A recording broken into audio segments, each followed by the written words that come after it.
the Gathering for Gardner Celebration of Mind, which we're here to celebrate today. And if you don't know much about Martin Gardner, that's totally fine. Hopefully you'll learn more about who he was today, and more importantly, what he left as a legacy in his life's work.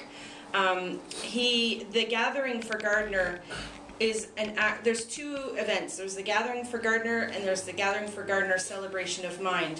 The latter is what we're doing today, the Celebration of Mind.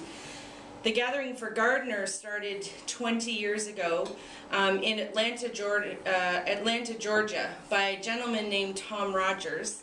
And he was a friend of Martin's, and he knew all about the works that he had done. So he wanted people to gather and celebrate the work that Martin Gardner had done. Now, Martin was a very private person, so he actually only attended the first two gatherings, and after that it was too much. He didn't attend. But the conference went on, and everybody else wanted to continue to gather, so they have and continue to do today.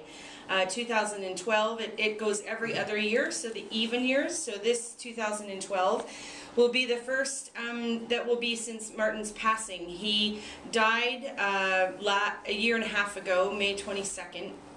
And he was almost 95 years old.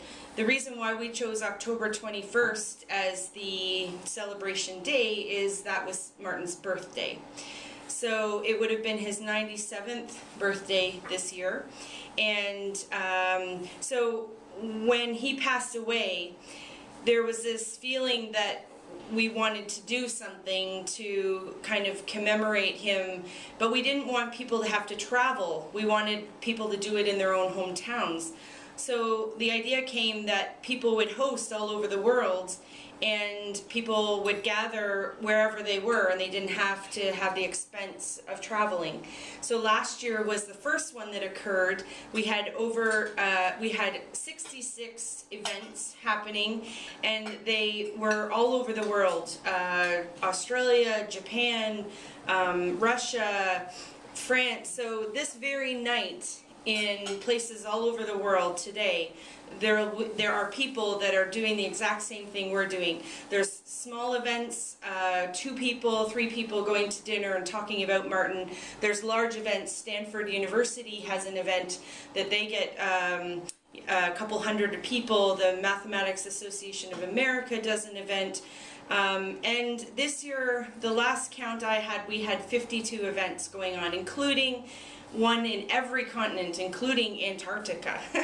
So it's amazing what one man has done that has caused people to want to gather all over the world. So I'm thrilled to be part of the organizing committee. I chair the monthly and weekly meetings that we have, and we're just trying to grow it. And we knew last year there would be a bigger number of events because that was the year he passed away. And then what we're hoping is it's going to settle, and then it'll just grow as more and more people find out about it. So Martin's main passions were mathematics, magic, and puzzles.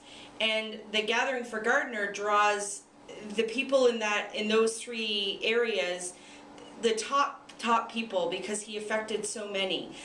John Conway is a mathematician at Princeton, and he goes to the gathering in Atlanta. And similar people, magicians come. It's really a phenomenal event. If you're interested in attending, it's an invitation-only event, but if you're interested and can travel to Atlanta in March of 2012, just let me know. So that's what the gathering is all about. So I will talk a little bit about Martin at the beginning of my presentation, and I just wanted to let you know about the why we're gathering today. So I pass the floor, and interestingly, the majority of you are inventors, so I think that's fantastic. So